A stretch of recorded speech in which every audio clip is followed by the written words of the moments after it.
I Yeah. shouldn't laugh about it. That's terrible. That's just such incompetence. Yeah. Speaking of incompetence, I still don't know. Like, again, I think the military up at Alert Bay, where our NORAD facilities are, probably did their job and alerted Canadian officials about the spy balloon. But the Canadian government has still not explained why they let the spy balloon just travel down the west part of Canada into Montana so it could lurk on all the US nuclear installations. And they said, we're sort of concerned about, if we shot it out of the sky, it could have landed and hurt people. Really, in the high Arctic where there's nobody, in northern Alberta, there's nobody. You could have shot it down at any point. What are they doing?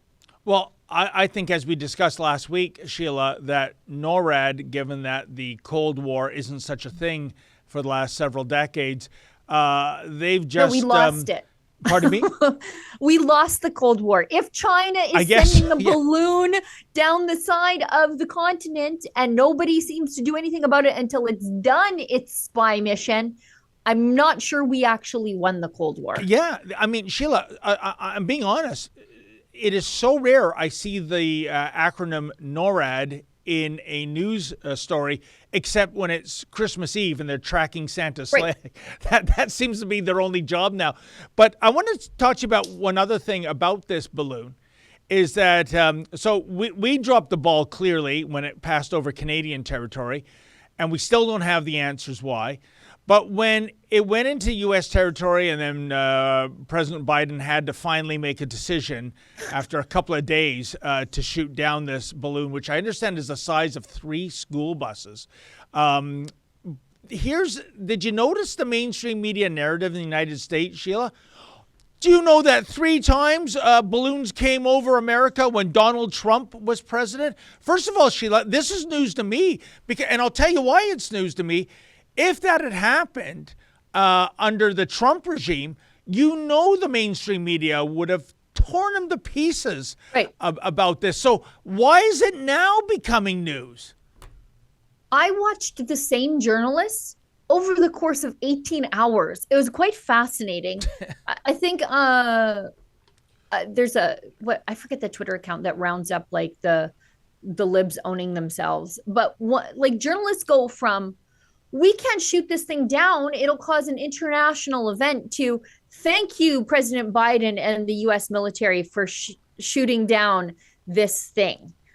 So they were like, when the government wasn't shooting it down, it was a good thing. And when the government did shoot it down, it was a good thing. And it's like, pick a lane, losers. Could you figure out where you stand on some issue other than whatever's going on in the Swiss cheese mind of your Alzheimer's riddled president?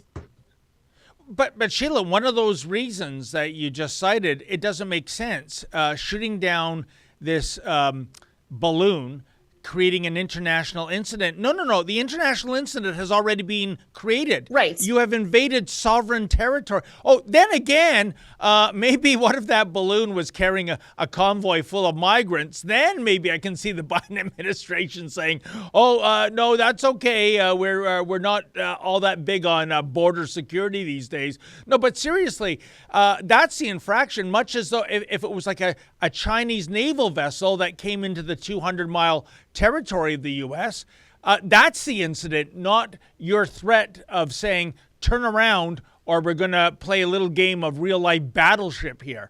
So how do you explain that as an excuse? I also saw mainstream media journalists who purport to be intelligent people saying, well, we shot it down, so none of its information is going to go back to China. Do they not think that this thing was reporting back in real time everything that it saw? Of course, but they think that it's got like some sort of cassette tape that is just like recording on an 8-track, and it's got to go all the way back to Beijing where they put it in the little 8-track player and press play so they can figure out what's going on in America. No, it reported back in real time. I mean, it's China. They have facial recognition technology that can tell you if you're a Uyghur or not, You know, 100%, Sheila. And I think that the only excuse I can think of Canadian authorities for not reporting this, maybe they mistook that giant balloon for shop teacher Carrie Luc Lemieux going skydiving again, and misinterpreting those two Zeppelins. I honestly think they did tell the Americans, and the Americans are like, shh. Shh, nobody talk about it. I think that's what happened. Speaking of Anita Anand, she's our defense minister for some reason. She's a lawyer who completely bungled the COVID procurement process. So they're like, you know what, we should put you in charge of one of the most important portfolios. God help us all. She's also now saying that we are deploying Canadian surveillance planes, which I guess we didn't deploy when we were being spied on by the Chinese, to spy on gang activity. I know, not in Toronto, in Haiti. Can we get at least a drone flying around the TTC, Anita? Could we at least do that? No. They're surveilling gang activity in Haiti while Toronto is just descending into Port-au-Prince, I guess. Huh. Yeah. Go figure. My worry, Sheila, here's a long-range patrol aircraft going over to Haiti. We got tanks going over to Ukraine. We don't exactly have the most robust military. Is there anything left in the cupboard for our own home security? Just in case, because I find that the world post-Trump has become an increasingly violent and dangerous place. I'm talking in a foreign policy narrative here. I mean, are we really in a position to give away all these assets? No, and if Tucker Carlson gets his way, we'll just be taken over by the Americans anyway. Again, don't threaten me with a good time. I'm Albertan. I want out anyway. Take me with you. Yeah, I'm listening. I want to hear a solid plan before I make my mind up, but I'm listening. That's a clip from something we call Rebel News Daily. It's our daily live stream hosted by my friend David Menzies, but the show also includes a rotating cast of hosts and special guests, including me.